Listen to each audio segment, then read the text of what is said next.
one from the HHR machines, which is zero right now. Then our other source of revenue is from our contract with Colonial, where we relinquished our 4 OTB licenses. So we get a payment.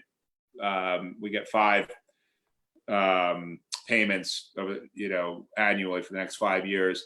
So we get that money. And then our third source of revenue is online wagering. So actually that's still going pretty well. So we're fortunate. So we still do have money coming in, which is enormously helpful. Yeah. So all right. Great. We are officially live on Facebook. I want to welcome everybody who's watching. This is Live at 5, Mosby Heritage Area Association. My name is Anne-Marie Paquette. I'm the Director of Education here. And we have 2 very special guests with us today for our topic at the races, talking about some of our area's racing and chasing history, but then also more recent evolutions in this sphere and in this area. So first, I want to welcome Jeb Hannum. Jeb is the Executive Director of the Virginia Equine Alliance, and we'll talk about what exactly that is. And we also have with us Mr. Don Yovanovich, who has been involved in a seemingly infinite number of organizations and other groups throughout the equestrian world and internationally as well. Currently, though, I believe he is the president of the Virginia Point to Point Foundation, and he's also serving on the executive committee for the Virginia Steeplechase Association. Welcome, gentlemen. Thanks for coming today. I encourage everybody to comment if they've got a question or an insight into our topic today. But we're going to start off by talking about some of the different types of people that we see at steeplechases and at races throughout this area. So historically, of course, Virginia is the Old Dominion and has a strong racing history from the very beginning, from the 1600s. However, in our areas, the most popular equestrian sports have strong ties to fox hunting. And so, Don, I wonder if you might tell us just a little bit about what exactly is a steeplechase and what does it mean throughout the calendar year where they are staged? Well, let's go back to pre-revolution. Let's do it. And we can start there by saying there's been racing in Virginia before the Revolutionary War. And then after the war, I guess most of our forefathers all had racehorses, and they had their servants. And interestingly, the best horsemen of that era were Afro-Americans, because it wasn't a job that the wealthy white man would do. And so when organized racing at the racetracks became America's greatest sport of the era, we had a lot of Afro-American black riders. In fact, the first Kentucky Derby had 15 starters, 13 of them were Afro-Americans. And they were the first millionaire athletes in America. Absolutely. They got paid so well that it became jealousy between the white riders. And if you go a little further in the early 1900s, the Jim Crow laws, which were racist based, eliminated the Afro-Americans practically from racing. What I found really interesting about some of those riders, a lot of them went to Europe when they couldn't ride anymore here. And right, you see them in France a lot, don't you? France and England was a great place that they ended up. Joe Drape, who was forced out of New York after 3 weeks of riding there, went to England, and he married a Russian aristocrat. He became a very famous trainer. So whatever, but that's not too bad.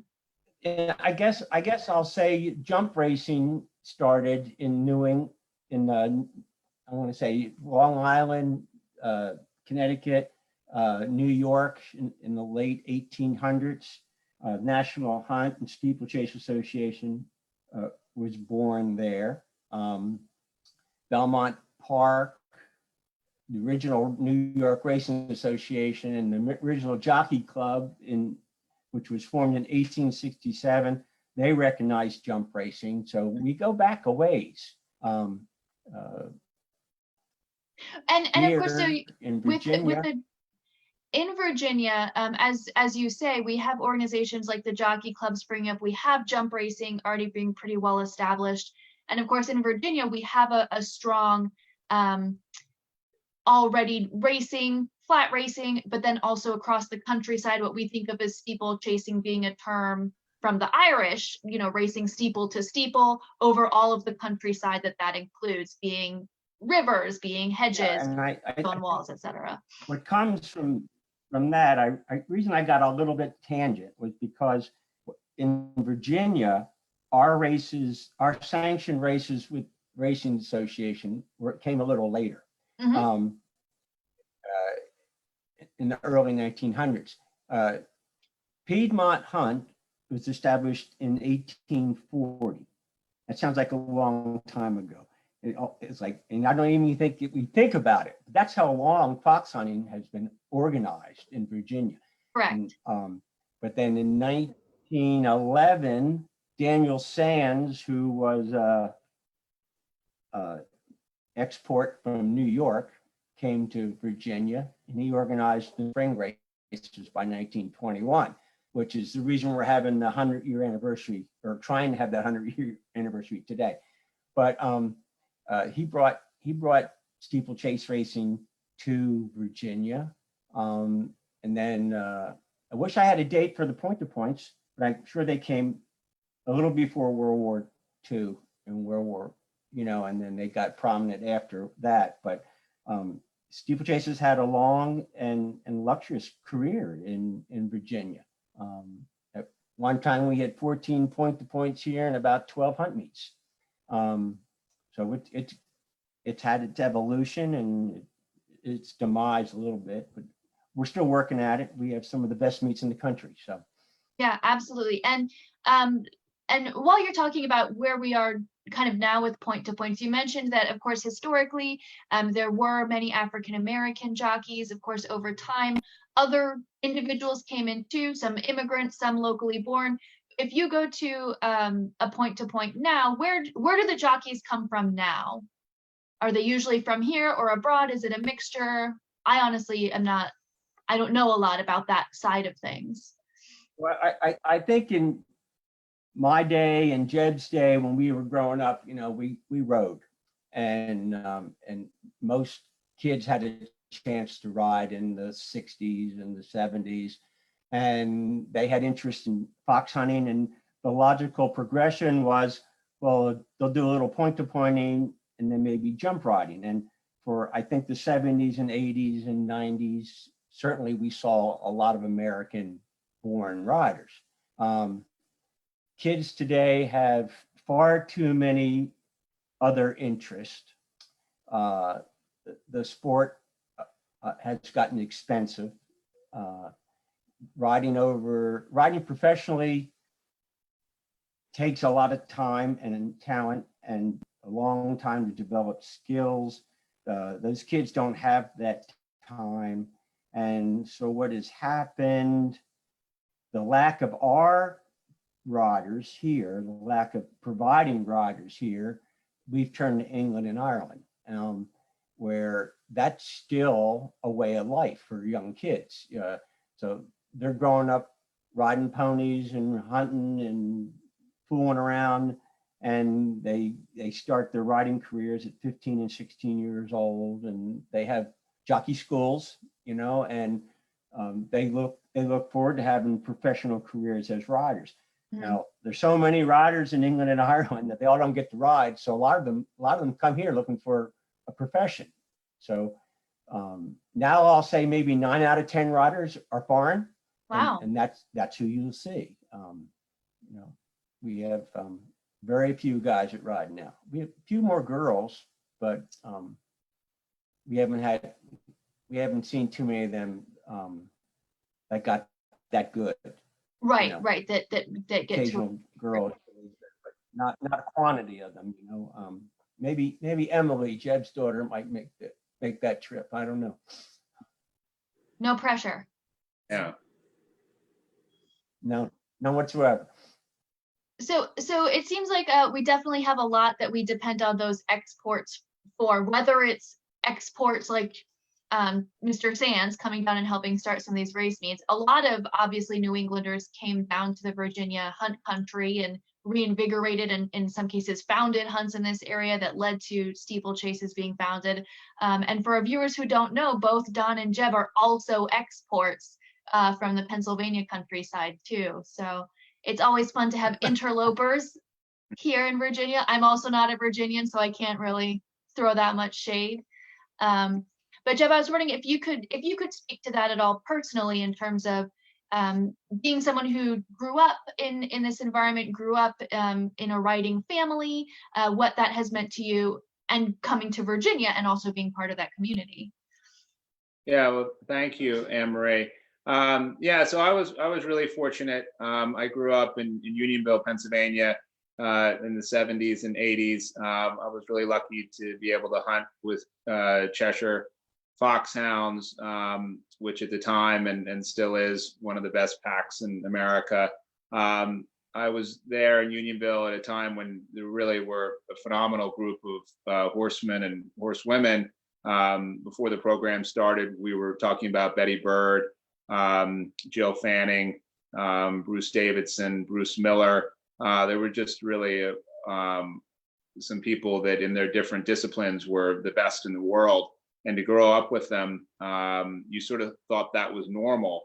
And then sort of later on, I realized that not everybody got to, be with horsemen of that quality. And obviously people like Jonathan Shepard and Burley Cox, the list sort of goes on, and Janet Elliott, just so many of them, and everyone was really very, very professional in everything they did. So that was the environment that I grew up in, and so I was really lucky. I got to do the hunting. I worked for Jonathan Shepard in the summers, and I got to ride in pony races. And then, as Don talked about, I got to ride in timber races. I think I rode my first race when I was 17, and rode up until really a few years ago, on and off. So I was really lucky. I loved it. As Sean Clancy likes to remind me, and I hope he's watching, I was a very good amateur, and he sort of stresses the word amateur. And sure, he means it in the most flattering way. But I didn't set the world on fire with winning a lot of races, but I loved every bit of it, and was really lucky to do it for the amount of time that I did get to do it. So it was a lot of fun. Yeah, absolutely. So one thing, that obviously strikes me about the both of you is how involved you continue to be in the equestrian community, and how, 50 years from now, this will be part of the historic record of equestrian sport in Virginia and in our area as well. And I know, Don, in the last several decades, you've served on a lot of boards of organizations, racing organizations. And specifically, I've seen you sit in on safety committees and on race committees. As someone who's been in the field for quite some time, what do you see as being some new rules, new regulations? How has the conditions for riders or trainers improved over time, do you think? Well, that's a work in progress all the time. I think those of us that have made a career and a passion for this sport, we're always looking for ways to improve things. And when you're looking for something you don't know is there, you start finding odd things. And I can remember back in the late or early 70s, I guess it was, when Randy Rouse first decided to bring the national fence to America. Mm-hmm. That did several things. It was a much safer fence than what we were building here, but it also provided consistency. We had wooden wings that you'd watch horses go through, and they'd crumble, and eventually safety wings became a very prominent scene at all the hunt meets, where now we own our own sets. You know, we don't have to rent them, and footing, way of the going on the race courses, irrigation and things like that to improve horse safety, equine ambulances, as well as really good medical protocols for riders. We've developed, and right now the current thing is a stronger concussion rule for riders. We do baselines now that's included in their licenses. Mhm. They have to do it when they have a fall. They have to be checked out by a neurologist. He may let them ride, he may not. If they don't, they have to go through 2 weeks of rehab, have a baseline again. So we've taken great measures to make sure we protect our horses and riders in lots of ways. I mean, I could probably sit here and make a list. It might be close to 100 things over the last Sure. 15 years, but there's some major ones, you know, and we have a safety task force at National Steeplechase, and that's all we do year in and year out is work on what's safer. Mhm. And I'm glad to be on that. It's a serious position. There's only 9 of us, but I think we're all really deeply involved in the game. So Yeah, and I there's think vets, that's there's really trainers, there's riders. and I think that's really fascinating because I think we often think about racing, about equestrian sport as being something that is, because it's such an older traditional sport, we think that there are not modern applications of technology or safety or whatever it is. And as you say, in the last 15 years, over 100 new measures or new ideas being taken into practice it's a big deal. And then so apart from those individuals who are on the track, who are actually riding in the races or training the horses, etc.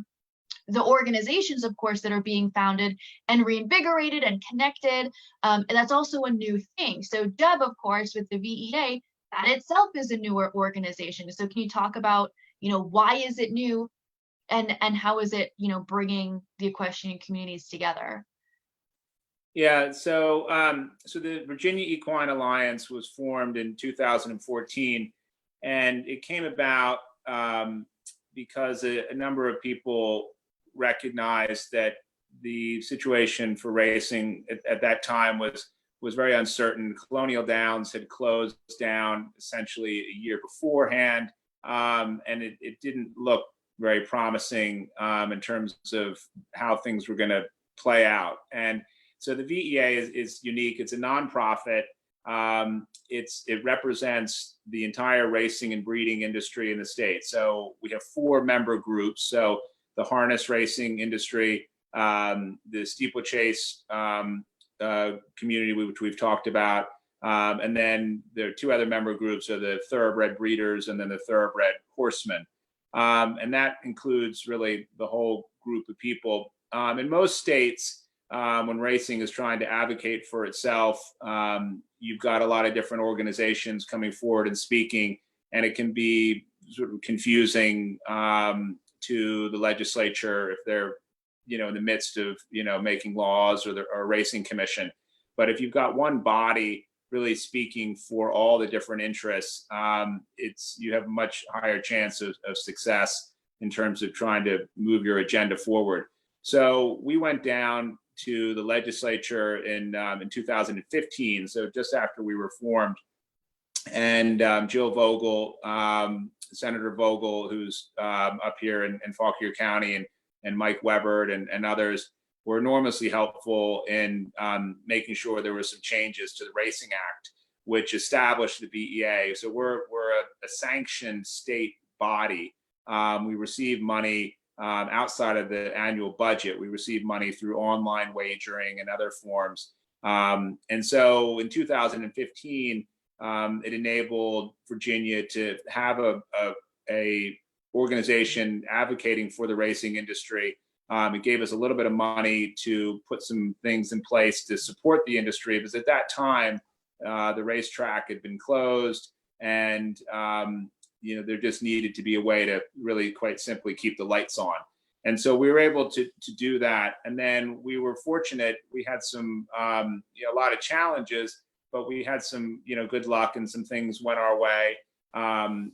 Fast forward, we had a group from Chicago come out and buy Colonial Downs. The legislature approved what are essentially slot machines. They're not called slot machines, but they look and play like slot machines. So those are now in the racetrack and in the OTBs. And that has meant a significant source of new revenue has come into racing, which is really the model in every state. So in every state, really, where you have racing has gone forward over the last decade or so, it's because of the advent of some additional source of gaming revenue. So Virginia had to have that if we were going to be, able to continue to operate.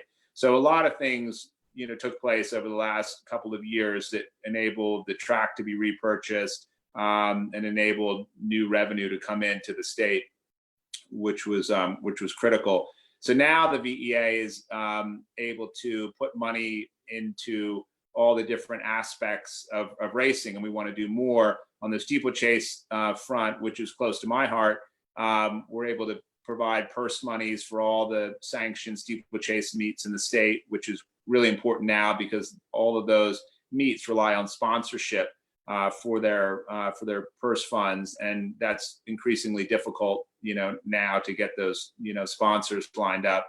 And then we have money for the point-to-points. We help offset the expenses of the point-to-points. We have a starter reward program for horses that just simply participate in the point-to-points, which is the sort of core of why the point-to-points exist, to encourage participation. So we're trying to do a number of different things. One of the things I'll mention, which maybe not a whole lot of people know, is that out in Woodstock, which is just sort of west on 66 at the Shenandoah County Fair, the VEA helped build a new harness track out there. And we have an annual harness meet, and that's in September and October. And that's a really fun thing to do for people that have never been out to a harness race meet. I didn't know a whole lot about harness racing before I got involved with the VEA, and now we're running it, and it's a lot of fun. So that's something that hopefully, with all the coronavirus, hopefully settling down, maybe in the fall, if you're looking for an outing, come out to Shenandoah and experience the harness racing. So we're trying to do as much as we can. It is a fun thing. You see it a lot more in New England, I think, right? Places like Sheepshead Bay, and they've got that longer tradition. But it is interesting, Jeb, and I apologize if I interrupted you, but just the very different equestrian communities that there are, and they don't always cross over each other. The people that are doing harness racing are not necessarily people doing steeplechasing, are not necessarily people doing flat racing at places like Colonial Downs. So having VEA there to help, band people together, I think is a really beneficial thing.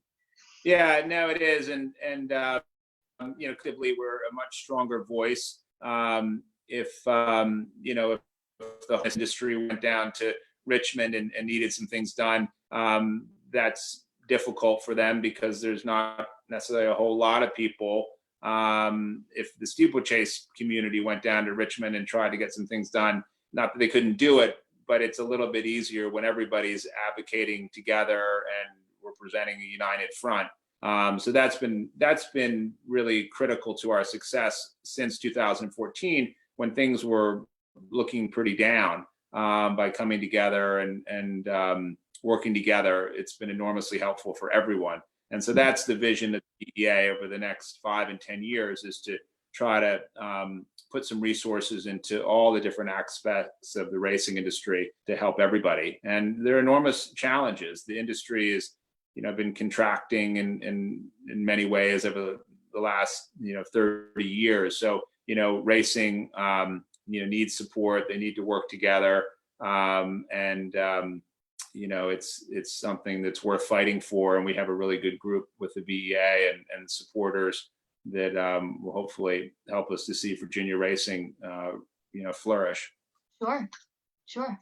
So I have a few questions that we're getting in.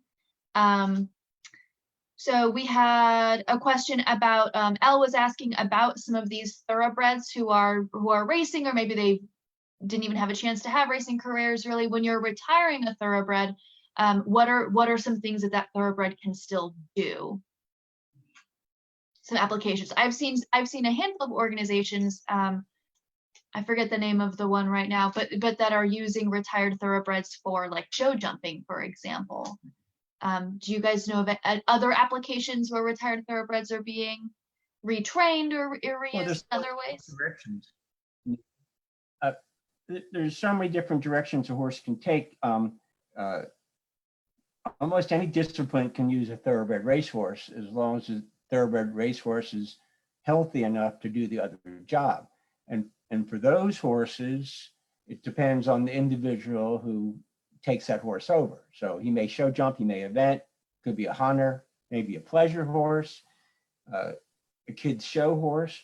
For those horses that are unable to have a sound career afterwards, the retirement funds have been perfectly wonderful places to let them live out a life that they so deserved from the hard work that they did before. They become the stewardship of horses that have lost their careers, you know.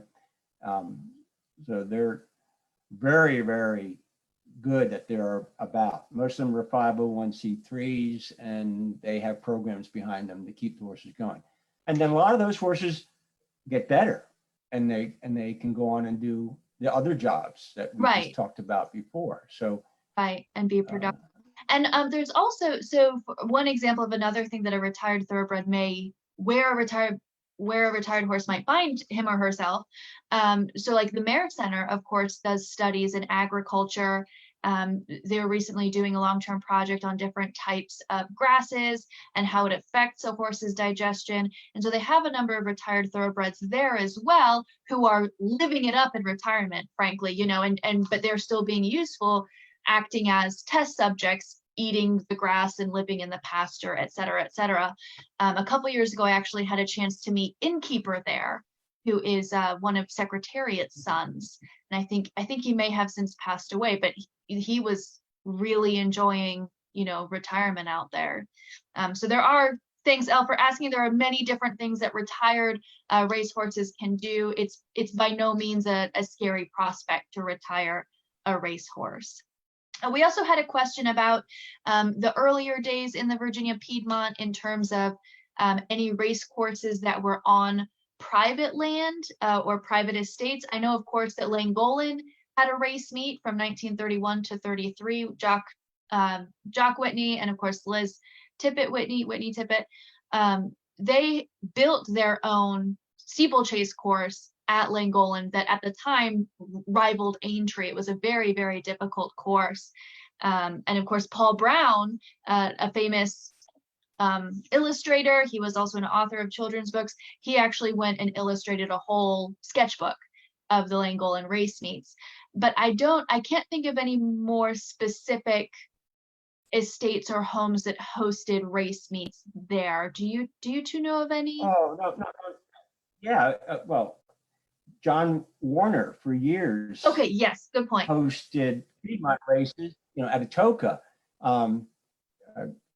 Glenwood Park was owned by Daniel Sands, and then it was bequeathed to Loudon Hospital. Almost all the point-to-point courses are all on private land. The Salem course at Upperville belongs to Shelby Bonney. The Old Dominion race course belongs to the Easoms. You know, I mean, and almost all of them are provided by good landowners that have an interest in point-to-pointing. Now, Great Meadow is one of the true race courses in America.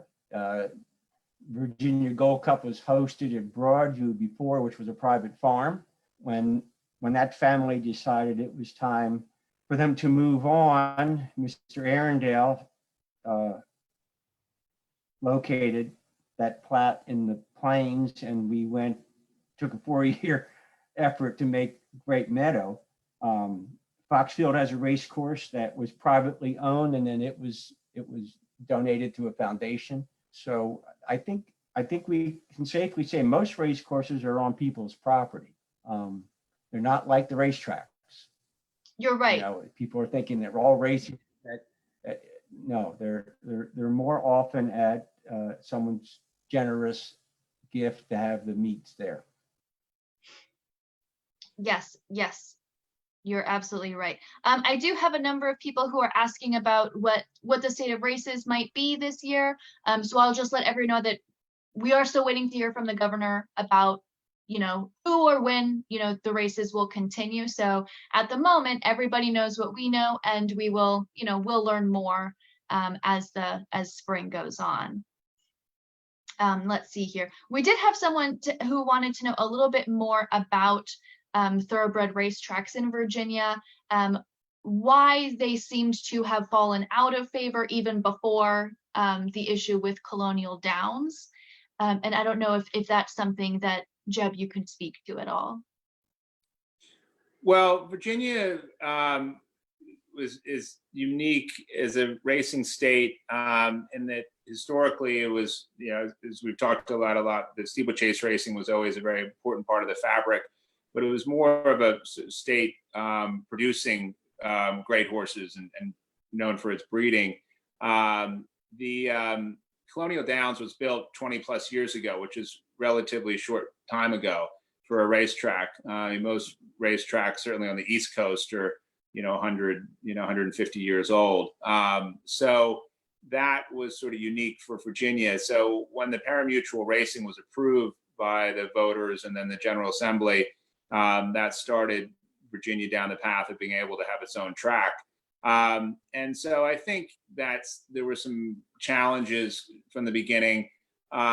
Unfortunately, I mean, I think from looking at it a little bit from an outsider, it probably would have been better if the track had been built in Northern Virginia. And that was, I think, probably part of the goal originally. Loudoun County passed a referendum that would have potentially allowed the track to be up there, but then it was overturned and there were some, complications. Colonial Downs is a beautiful track. It's got, I mean, the grandstand is great. The turf course is probably one of the best turf courses in the United States and rivals, turf courses that you'd see in Europe.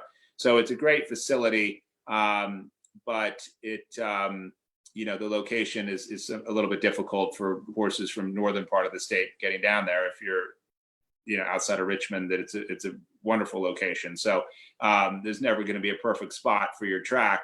But as I talked about earlier, racing has faced a lot of competition in terms of the gambling dollar over the last 20 and 30 years.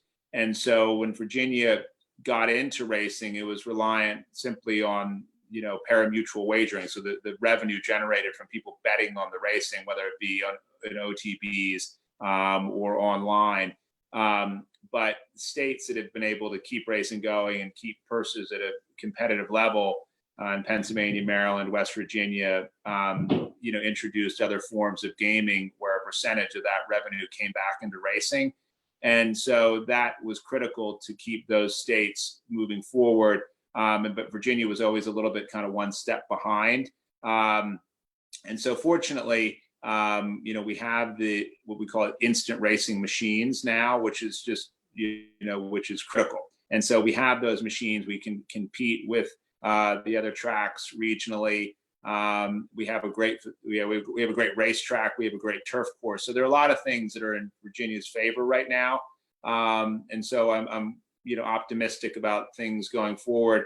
The casino bill that was just passed in Richmond this session has really important ramifications for the racing industry. So we were working really hard to try to make sure that racing was protected. And it was a long drawn out process, but fortunately in the casino bill, there are provisions that protect Colonial Downs, the company, but also enable additional revenues to come in for the horsemen as well. And so that was critical. So even though we're going to have more competition for the gaming dollar with 4 and potentially 5 casinos opening in the state over the next 5 years, there will be protections for the racing industry. So it's a never-ending battle in terms of, you know, managing a competitive environment for gaming now, whereas racing for 100 years had a monopoly on a legal bet in the United States, essentially. And then when that monopoly ended, like most monopolies, the sport had a difficult time, you know, figuring out how to move forward with a new model. And that's still happening right now. I think it's also interesting to think about the history of flat racing in Virginia, because of course the earliest equine sport to, you know, capture the hearts and minds of early English settlers here was flat racing, and almost every single early colonial Virginia town had a racetrack, a flat track somewhere outside of town where the gentlemen could go and, you know, and race their horses. There weren't so much large race meets that would have a cup the way the Newmarket might, you know, in England, but it was very much a social, patriotic, you know, very colonial Old Dominion thing to do. But where you see those racetracks is almost exclusively in the Tidewater region, you know, up until the early 1800s. And in fact, is 1804, 1806, somewhere in that neighborhood in Fredericksburg, Virginia, a good portion of the town burned down because everyone was at the racetrack that day. You know, it was everyone was there. It was the place to be. But as you see time go on, those families are trickling westward, right? They trickle into places like Orange County that we think of as having an equestrian heritage now. They come into places like, you know, Loudoun County along the Piedmont, where steeplechasing and hunting is a lot more viable than on the flat Tidewater. You know, it's just a different landscape. You also, of course, have our Tidewater Englishmen here that are going to be settling in places like Kentucky and bringing flat racing and horse breeding and that kind of culture there. So it's just interesting to think about colonial Downs and racing being brought, you know, back to Virginia and having, you know, just a connection from the very beginning of the state to now is interesting. Yeah, yeah. So. Ooh, we did have a question. Jennifer would like to have you guys list some of the best known racehorses from Virginia. Don, why don't you take that one? Wow. Well, the most famous of them all is Secretariat. Yes. Triple Crown winner, successful sire, broodmare sire of the year several times, you know.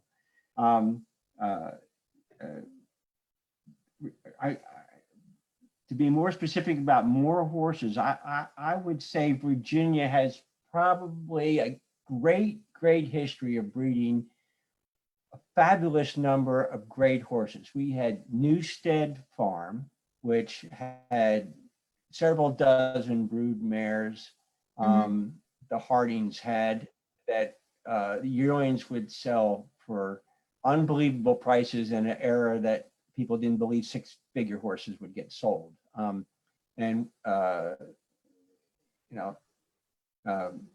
Audley Farm, same thing.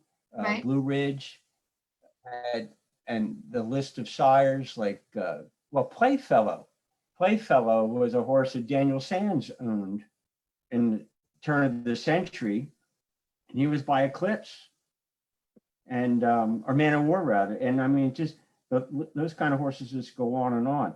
Yeah. I would not venture to say I know how many good Virginia horses by name, and I know there's a lot of them. The good filly, Jeb, that Firestone owned, she was Virginia bred. Why can't I remember it? Good chestnut, Genuine Risk.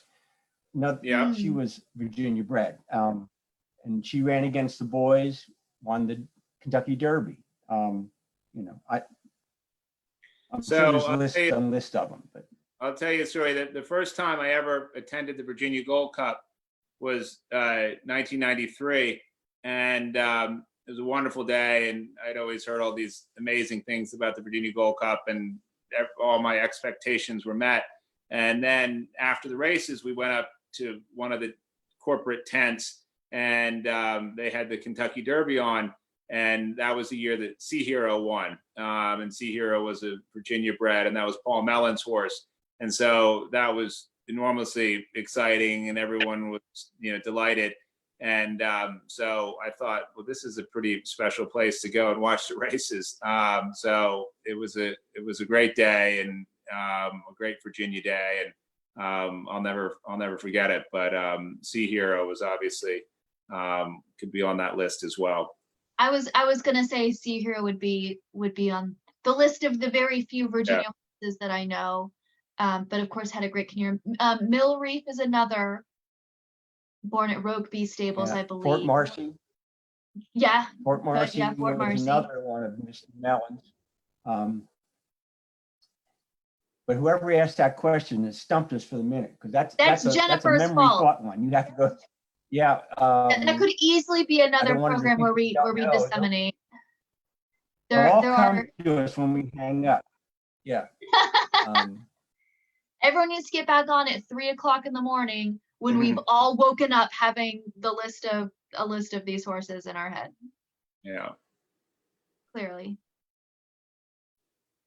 Great. Well, we've got a lot of people chiming in that they've really enjoyed watching the program. Let me see here. I do want to, for the benefit of our audience watching, I would love if Don wouldn't mind recounting the story about Paul Mellon's whiskey for us on air. Would you mind telling that story? No, I don't mind telling you at all. Early in the 80s, Mr. Mellon had pretty much retired from hunting, and he used to follow the hunt in the what they call hilltopping. And I came across him one day whipping, and he stopped me and asked me if I'd like to have a sip from his flask. So I graciously accepted it and took it, and I went, wow, what is that? And he told me it was an aged rye, his favorite brand. So periodically I'd run into him, and a good friend of his, Billy Wilbur, who also carried Mr. Mellon's flask, and I'd take these periodic sips all the time, thinking this is really special. Later in the 80s, 86, 87, and 89, I had the privilege of training for Marion Veer Nickel, and she provided me with a Rokeby Bowl winner each of those years that I trained and rode. Mr. Mellon had been present at each of those races in those 3 years. Anyway, after the presentation in 89, we went to leave the paddock, and he yelled to me, Don, come back. So I walked back and I said, yes, Mr. Mellon. And he said, I can't believe that we're not giving the trainer and the rider anything.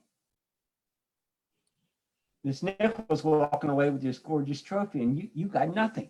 Tell me, what can I do for you?